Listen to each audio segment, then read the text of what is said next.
Backup ওপেনারের সাথে একজন middle order batsman. Asia কাপের আগে বাংলাদেশের চাওয়া এই দুই জায়গায়, সেখানে আছে সম্ভাব্য কয়েকটি নাম।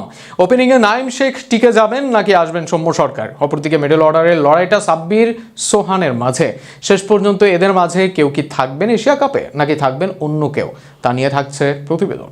একদিন তামিম রান করছেন, আরেকদিন রান করছেন ইমন। দুই প্রান্তে দুজনই করছেন আগ্রাসী ব্যাট। ধারাবাহিকভাবে প্রায় প্রতি ইনিংসে টোন সেট করে দিচ্ছেন এই দুজন। টি-20 ক্রিকেটের ওপেনিংয়ে তাই স্বপ্নের সময় পার করছে বাংলাদেশ। কিন্তু সেখানেও সন্তুষ্ট হওয়ার সুযোগ নেই বাংলাদেশ দলের, কেননা ওপেনিংয়ে দুজন পারফর্মার থাকলেও তাদের বিকল্প হিসেবে কেউ নেই। সর্বশেষ কয়েক ম্যাচের সুযোগ পেয়েও কাজে লাগাতে পারেননি নাঈম শেখ। এশিয়া কাপের মঞ্চে এই জায়গা নিয়ে সন্দিহান তাই বাংলাদেশ দল। সেখানে তাই প্রশ্ন, কে হবেন ব্যাকআপ ওপেনার?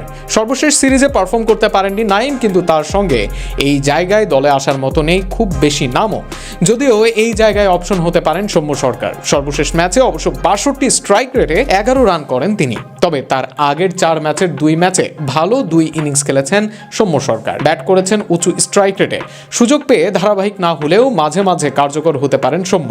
যদি শেষ পর্যন্ত লড়াইটা নাঈম ও সৌম্যের হয়, তবে সৌম্যের এশিয়া কাপের টিকিট পাওয়ার সম্ভাবনা বেশি। তবে এই জায়গায় যদি অন্য কাউকে চিন্তা করে বিসিবি, সেটার দায়িত্ব তাদের কাছেই থাকবে। অপরদিকে ব্যাকআপ ওপেনারের সঙ্গে আরও এক বিষয়ে আছে চিন্তার জায়গা, আর সেটা মিডল অর্ডার ব্যাটসম্যান। সর্বশেষ সিরিজে মেহেদী হাসান মিরাজ সুযোগ পেয়েছেন, এর আগে লঙ্কান সিরিজেও ছিলেন এই ব্যাটসম্যান। বল হাতেও টি-20 ক্রিকেটে তেমন রোল নেই মিরাজের। ব্যাট হাতে দায়িত্ব ছিল তার, কিন্তু সেখানে কিছুই করতে পারছেন না তিনি। বড় স্ট্রাইক রেটে ব্যাট করতে পারছেন না করতে পারছেন ইনিংস বড়।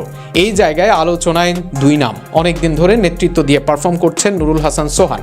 মিডল অর্ডারে ইনিংস বিল্ড আপে সোহান হতে পারেন দারুণ পছন্দ। এর বাইরে আরও এক নাম ঘোরাঘুরি করছে দর্শক মহলে, তিনি সাব্বির রহমান।